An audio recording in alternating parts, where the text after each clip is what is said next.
KYC ઝડપી સરળ બનાવવા સરકારની કવાયત માય રેશન એપથી ઘરે બેઠા કરી શકાય છે નોંધણી। સરકારી અનાજ સહિત વિવિધ સરકારી સ્કીમોનો લાભ મેળવવા માટે રેશન કાર્ડને આધાર કાર્ડ સાથે લિંક કરવા માટે સરકાર દ્વારા ચોક્કસ સમય મર્યાદા નક્કી કરવામાં આવી છે। તેવામાં ગુજરાતના નાગરિકો સરળતા અને ઝડપથી કેવાયસી કરી શકે તે માટે પુરવઠા વિભાગની ટીમોને વધુ કાર્યરત કરાય છે। સાથે જ અધિકારીઓ દ્વારા સતત મોનિટરિંગ કરવામાં આવી રહ્યું છે।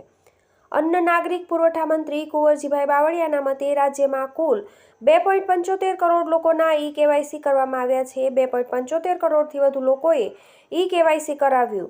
કુંવરજીભાઈ બાવળિયાએ જણાવ્યું છે કે રાજ્યમાં 1.38 કરોડ નાગરિકોએ ઘરે બેઠા માય રેશન એપ થકી જ્યારે ગ્રામ પંચાયત સ્તરે VCE દ્વારા 1.7 કરોડ નાગરિકોનું કેવાયસી કરવામાં આવ્યું છે। આમ માય રેશન એપ ગ્રામ પંચાયત જન સેવા કેન્દ્રો પોસ્ટ ઓફિસ બેંક આંગણવાડી વગેરેના માધ્યમથી અત્યાર સુધીમાં રાજ્યમાં કુલ 2.75 કરોડથી વધુ નાગરિકોનું કેવાયસી સફળતાપૂર્વક પૂર્ણ કરવામાં આવ્યું છે। આ સાથે હાલમાં રાજ્યમાં જનસેવા કેન્દ્રો હસ્તક 546, ગ્રામ પંચાયતોમાં 506, શિક્ષણ વિભાગ પાસે 226, આંગણવાડીમાં 311 તેમજ પોસ્ટ બેંક હસ્તક 2787 થઈને કુલ 4376 જેટલી આધાર કીટ કાર્યરત છે।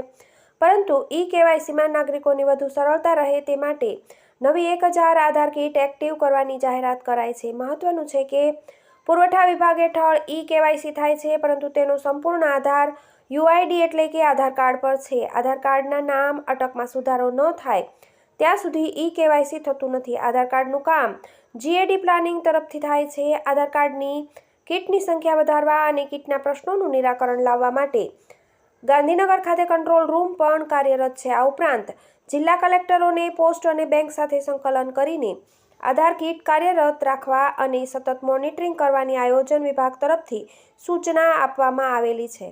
TV18 news Gujarat.